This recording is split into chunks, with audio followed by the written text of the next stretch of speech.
নমস্কার, আমি প্রীতম। ডায়মন্ড কুকিংয়ে আপনাদের সকলকে স্বাগতম। আশা করি আপনারা সকলে ভালো আছেন। আজ আমি নতুন রেসিপি নিয়ে এসেছি। রসগোল্লা কীভাবে তৈরি করতে পারবেন ঘরোয়া পদ্ধতিতে এবং অতি সহজে, মাত্র 15-20 মিনিটের মধ্যেই আপনাদের এই কাজ হয়ে যাবে। তো প্রথমে আমরা গাই থেকে দুধ নিয়ে আসবো। তো আমরা এখন ফাইনালি গাই থেকে দুধ নিয়ে আসছি। দুধটাকে গরম করতে হবে এবং কি ছানার জলটিকেও গরম করতে হবে। গরম করে ফুটে নিতে হবে, ফুটে নিয়ে ঠান্ডা করতে হবে। ঠান্ডা হয়ে গেছে, এখন আমরা ছানার জলটা আস্তে করে ঢালবো। বেশি ঠান্ডা করবেন না দুধটা, না হলে কিন্তু ফাটবে না। সামান্য ঠান্ডা করে নেবেন। এই দেখেন বন্ধুরা, কত সুন্দর হয়েছে। যেন দুধের মধ্যে হাত দেওয়া যায় সেরকম ধরনের, তখন ফাটে দেবেন। এখন আমরা ছাঁকিয়ে নেব।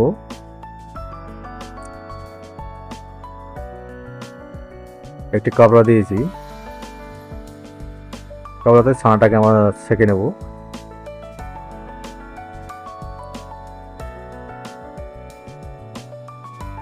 এখনও যারা আমার চ্যানেলটিকে এখনও সাবস্ক্রাইব করেনি, অবশ্যই আমার চ্যানেলটিকে সাবস্ক্রাইব করে নেবেন এবং কি অল নোটিফিকেশন বেলটি অবশ্যই বাজিয়ে দেবেন।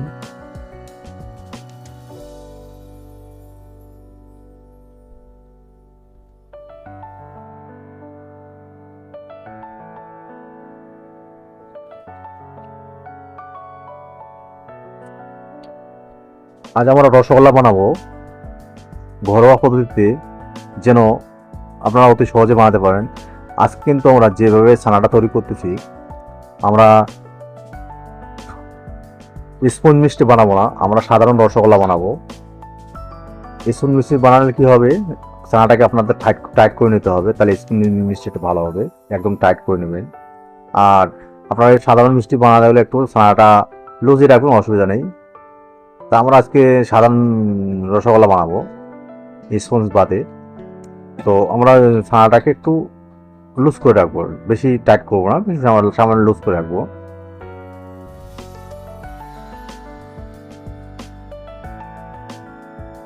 আর আপনারা যদি দেরি করতে চান, তাহলে অবশ্যই আপনারা ঝুলে রাখিয়ে দেবেন। আস্তে আস্তে ছানার জলটা পড়ে যাবে, যখন পড়ে যাবে তখন আপনারা করে দেবেন। এরকম করে নিলে কি হয়, তাড়াতাড়ি কাজ করার জন্য আমরা এই পদ্ধতি অবলম্বন করেছি। তো আমরা ফাইনালি আমাদের কি কয়, ছানাটা আমাদের রেডি হয়ে গেল। এখন আমরা একটি প্লেটের মধ্যে নামিয়ে নেব ছানাটাকে।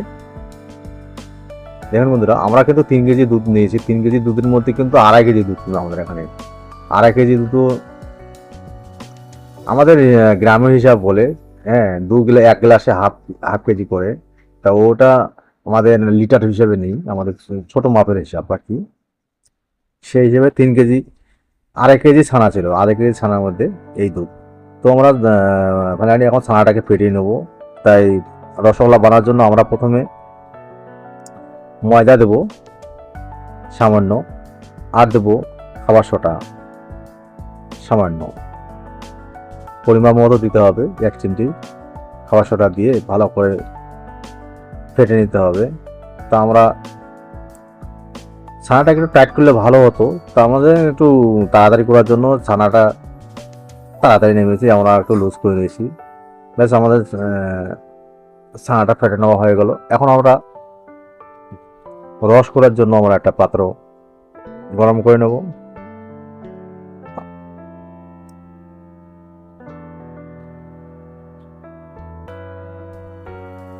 পাত্রের মধ্যে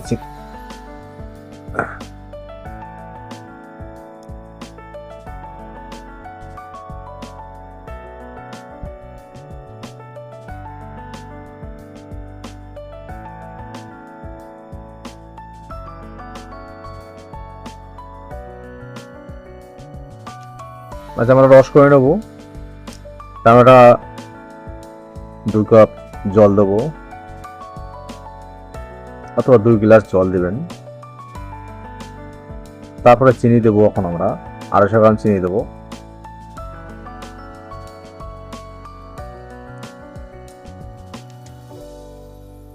আমরা চিনিটাকে গোলায় নেব।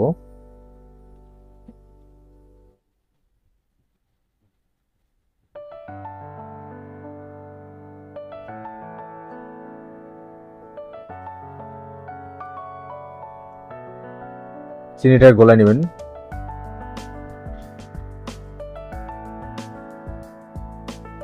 ব্যাস, আর চিনিটা গোলানো হয়ে গেছে, আমাদের রসটাও গরম হয়ে গেছে। আমরা একটা একটা করে রসগোল্লা পাকাই, আমরা পাক দিয়ে বেশ সুন্দর করে আমরা একটা করে রসগোল্লা ছাড়বো। এরকম করে আপনারা একটা একটা করে ছাড়বেন। আমরা পাকে নিচ্ছি, এখন একটা করে ছাড়ছি। দেখেন বন্ধুরা, আমাদের রসগোল্লা কিন্তু সবগুলো দেখেন পাকানো হয়ে গেল। এখন আমরা হিট দিব।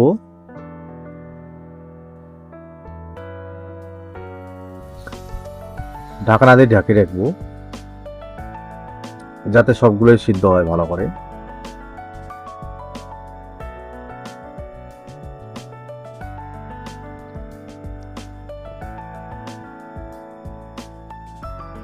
এর উপরে সব রসগোল্লা ছাড়তে হবে। প্রায় আমাদের সবগুলো হয়ে গেল রসগোল্লা ছাড়ানো। এখন আমরা একটু ঢাকা দিয়ে নেব।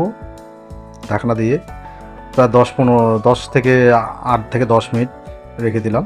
রেখে দেবো, দেখ কত সুন্দর হয়েছে। এরকম করে আপনারা বানাবেন।